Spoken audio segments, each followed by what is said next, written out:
Hello everyone, आज हम discuss करने वाले हैं 7 मेथड्स जिनसे हम अपने फोकस और कंसंट्रेशन को पढ़ाई में बढ़ा सकें, पढ़ाई में कंसिस्टेंट रह सकें। ये नहीं कि हमें हमेशा कोई ना कोई कहे कि पढ़ने बैठो तो ही हम पढ़ने बैठे, नहीं, हम खुद पढ़ने बैठे और चाहे हम थोड़ा पढ़ें लेकिन ज़्यादा अच्छा पढ़ सकें।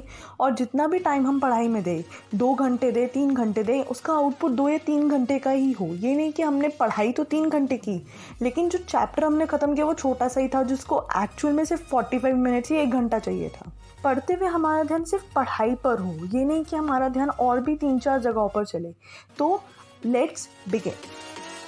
Now method number 1 is to define the purpose or to define the goal. Basically goal purpose set करना। जब हम अपने सामने कोई भी गोल और पर्पस जो कि हमारे लिए सही मायने में बहुत ज़्यादा इंपॉर्टेंट है, हम उसे डिफाइन कर देते हैं तो हमारे अंदर एक बर्निंग डिज़ायर आती है जिसे हम उस चीज़ को अचीव कर सकें। तो उस काम को करने में हमारा इंटरेस्ट ऑटोमेटिकली बन जाता है, हमारा फोकस बहुत ज़्यादा और कंसंट्रेशन बहुत ज़्यादा हाई हो जाता है। नो पर्पस और गोल इस केस में, स्टडीज़ के केस में 2 तरीके के हो सकते हैं। लॉन्ग टर्म भी हो सकते हैं, शॉर्ट टर्म भी हो सकते हैं। लॉन्ग टर्म ये हो सकते हैं जैसे कि आप किसी एग्ज़ाम की तैयारी कर रहे हो, आप यूपीएससी की तैयारी कर रहे हो, तो अगर आपको ये पता है कि आपको आईएएस बनना है तो आपको लॉन्ग टर्म पर्पस है, आपको आईएएस बनना है, उसके लिए आप 3-4 साल तैयारी कर रहे हो। लेकिन जैसे कि आप किसी क्लास में हो और स्कूल में हो या कॉलेज में हो, आपका पर्पस और गोल ये हो सकता है कि मुझे इस टाइम पर इतनी परसेंटेज लानी है, इतनी सीजीपीए लानी है। दोनों तरीके के गोल्स आप डिफाइन कर सकते हो। अगर आप लाइफ में किसी चीज़ से जो कि पढ़ाई से रिलेटेड अचीव करना चाहते हो और उसी से रिलेटेड आप पढ़ाई कर रहे हो, तो अपने सामने उस चीज़ को, उस पर्पस को रख दो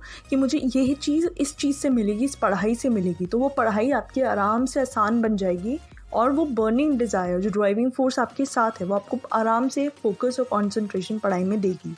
और वैसे ही आप अपने किसी गोल को डिफाइन कर सकते हो परसेंटेज से रिलेटेड, सीजीपीए से रिलेटेड, तो वो भी आपको ड्राइविंग फोर्स देगी in order to achieve that. Please guys, मेरे चैनल को सब्सक्राइब कर लो फॉर मोर वीडियोज़। उसको अचीव करने के लिए जो भी हम पर्पस डिफाइन कर रहे हैं उसमें सबसे ज़्यादा इम्पॉर्टेंट है कि वो हमें डेली दिखता रहे। तो इसलिए बेस्ट है कि जहाँ भी आप पढ़ते हो उस चीज़ को अपने सामने वहाँ पर रख दो। एनी फॉर्म जो भी आपको कंफर्टेबल लगता है उस फॉर्म में उस चीज़ को लिखकर अपने पास रख लो। जैसे आपको 95% चाहिए था, हमने 95% रख लिया। या आपको कुछ भी बनना है, कुछ अचीव करना है पढ़ाई से रिलेटेड, तो वो अपने सामने रख लो जिससे आपके अंदर वो desire bar bar switch on होती रहे, जिससे आप पढ़ सको। मेथड नंबर 2 है, अगर हमारे पास जब भी लाइफ में ऑप्शन आती है सब्जेक्ट्स को चूज़ करने की, तो हमें वही सब्जेक्ट्स चूज़ करने हैं जो कि हमें सच में इंटरेस्टिंग लगते हैं। उससे हमारा फोकस ऑलरेडी बन जाता है। Interest leads to focus and concentration automatically. तो हमें वही सब्जेक्ट्स चूज़ करने हैं जो कि हमें सही में इंटरेस्टिंग लगते हैं। लेकिन हमें पता है कि ऐसी ऑप्शंस जो सब्जेक्ट चूज़ करने की आती है वो हमारे पास रेयरली आती हैं, बहुत ही कम आती हैं। ज़्यादातर सब्जेक्ट्स हमारे ऊपर थोपे ही जाते हैं। तो हम आगे मेथड्स डिस्कस करने वाले हैं जो कि इस चीज़ में अप्लाई हो सकते हैं।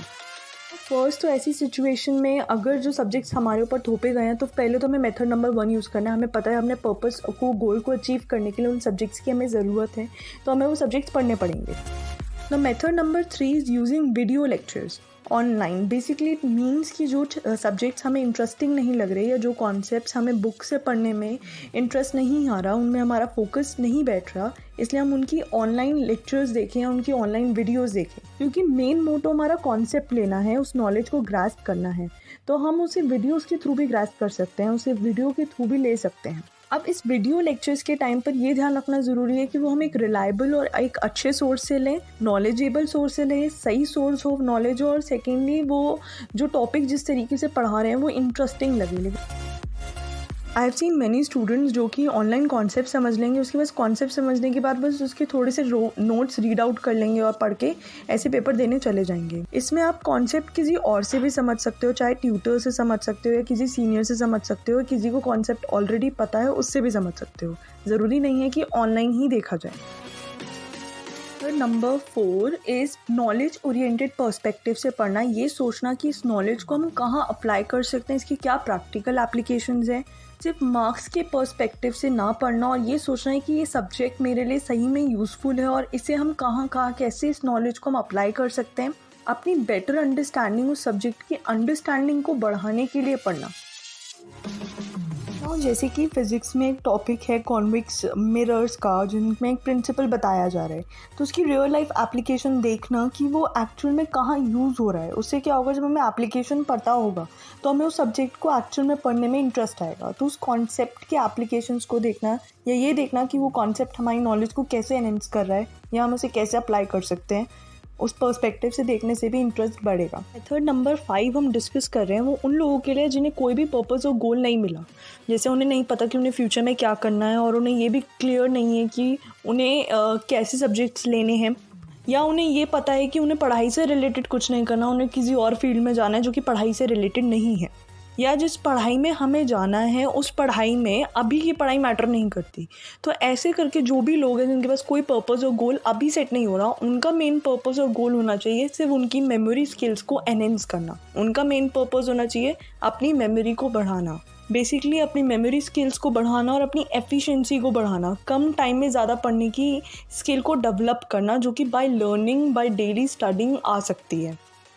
इससे फ़ायदा ये होगा क्योंकि उन्हें पता है एक तो कि उन्हें किसी और फील्ड में जाना है। अगर उन्हें किसी और फील्ड में जाना है तो उन्हें ये तो पता है कि उन्हें 12th तक की पढ़ाई या ग्रेजुएशन तक की पढ़ाई तो करनी ही पड़ेगी, तो उससे उनका टाइम फ्यूचर में बचेगा।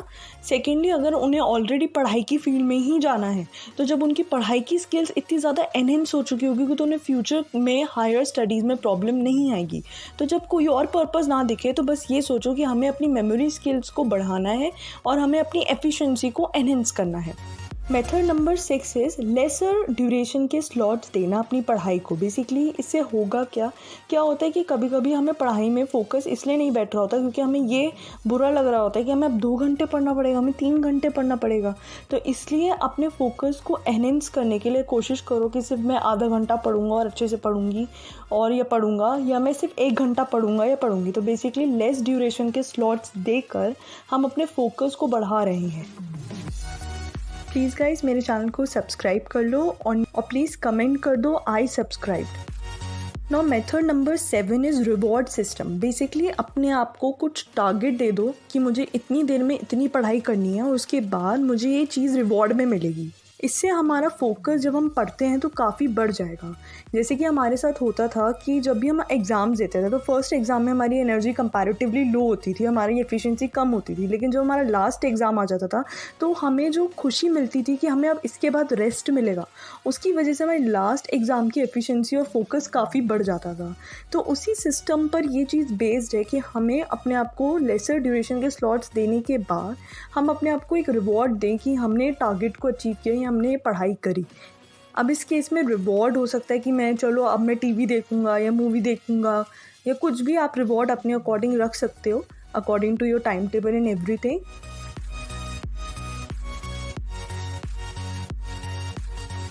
अब हम समराइज़ करते हैं जो भी हमने अभी तक देखा। तो फर्स्ट पॉइंट ये है कि हमें गोल सेटिंग करनी है, चाहे हम लॉन्ग टर्म करें या शॉर्ट टर्म, लेकिन हमें गोल सेट करना है, पर्पस सेट करना है जिससे हमारा इंटरेस्ट पढ़ाई में बना रहे और वो हमें एक ड्राइविंग फोर्स दे या बर्निंग डिज़ायर एक फोर्स बन जाए जो कि हमसे खुद काम कराए।